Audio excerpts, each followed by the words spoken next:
So, hello and welcome back to my channel and welcome back to the 20th episode of What I Eat in a Day During My Mess Life. তো আমি গিয়েছিলাম বাড়ি আর আজ ছিল বাড়ি থেকে রায়গঞ্জে আসার পালা।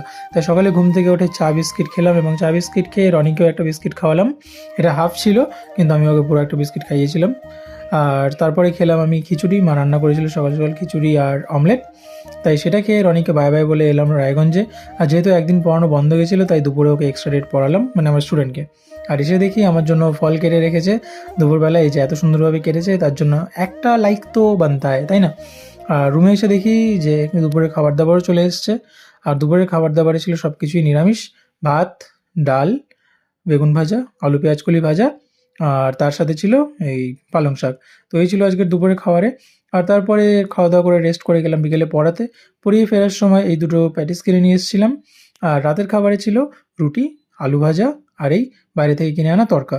তো এই ছিল আজকে সারাদিনের খাবার দাবারে। তো ভিডিওটা ভালো লাগলে একটা লাইক করো, চ্যানেলটাকে সাবস্ক্রাইব ও ফলো করো। দেখা হবে পরে একটা নতুন ভিডিওতে। তো ততক্ষণের জন্য বাই বাই।